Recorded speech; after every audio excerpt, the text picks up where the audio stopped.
بسم الله الرحمن الرحيم. الرحمن علم القرآن، خلق الإنسان، علمه البيان. الشمس والقمر بحسبان، والنجم والشجر يسجدان.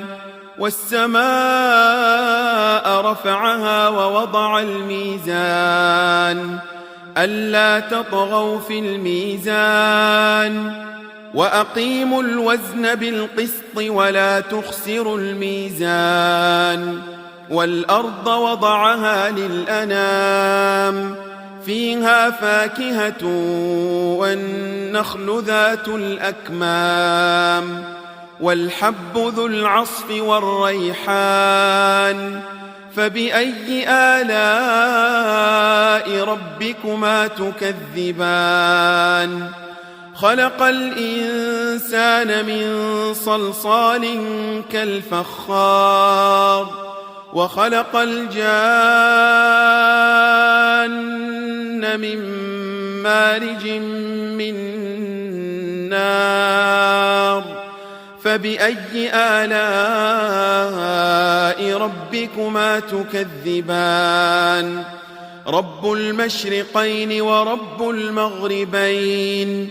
فبأي آلاء ربكما تكذبان؟ مرج البحرين يلتقيان، بينهما برزخ لا يبغيان. فبأي آلاء ربكما تكذبان؟ يخرج منهما اللؤلؤ والمرجان. فبأي آلاء ربكما تكذبان؟ وله الجوار المنشآت في البحر كالأعلام. فبأي آلاء ربكما تكذبان؟ كل من عليها فان، ويبقى وجه ربك ذو الجلال والإكرام. فبأي آلاء ربكما تكذبان؟ يسأله من في السماوات والأرض، كل يوم هو في شأن. فبأي آلاء ربكما تكذبان؟ سنفرغ لكم أيها الثقلان. فبأي آلاء ربكما تكذبان؟ يا معشر الجن والإنس إن استطعتم أن تنفذوا من أقطار السماوات والأرض فانفذوا، لا تنفذون إلا بسلطان. فبأي آلاء ربكما تكذبان؟ يرسل عليكما شواظ من نار ونحاس فلا تنتصران. فبأي آلاء ربكما تكذبان؟ فإذا انشقت السماء فكانت وردة كالدهان. فبأي آلاء ربكما تكذبان؟ فيومئذ لا يسأل عن ذنبه إنس ولا جان. فبأي آلاء ربكما تكذبان؟ يعرف المجرمون بسيماهم فيؤخذ بالنواصي والأقدام. فبأي آلاء ربكما تكذبان؟ هذه جهنم التي يكذب بها المجرمون، يطوفون بينها وبين حميم آن. فبأي آلاء ربكما تكذبان ولمن خاف مقام ربه جنتان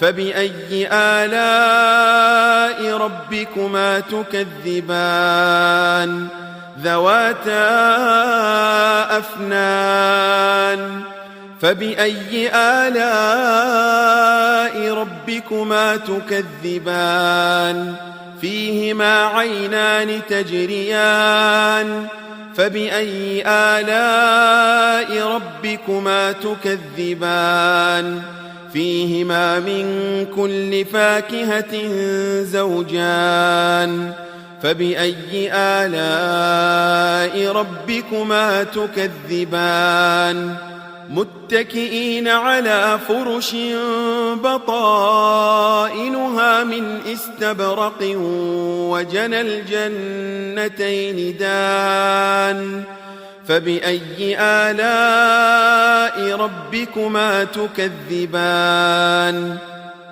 فيهن قاصرات الطرف لم يطمثهن إنس قبلهم ولا جان فبأي آلاء ربكما تكذبان كأنهن الياقوت والمرجان فبأي آلاء ربكما تكذبان هل جزاء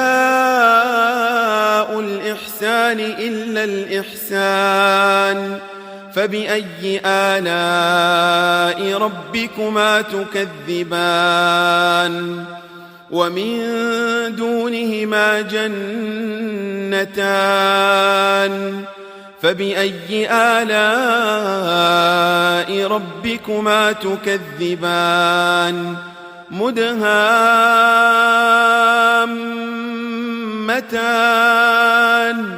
فبأي آلاء ربكما تكذبان فيهما عينان نضاختان فبأي آلاء ربكما تكذبان فيهما فاكهة ونخل ورمان فبأي آلاء ربكما تكذبان فيهن خيرات حسان فبأي آلاء ربكما تكذبان حور مقصورات في الخيام فبأي آلاء ربكما تكذبان لم يطمثهن إنس قبلهم ولا جان فبأي آلاء ربكما تكذبان متكئين على رفرف خضر وعبقري حسان فبأي آلاء ربكما تكذبان تبارك اسم ربك ذي الجلال والإكرام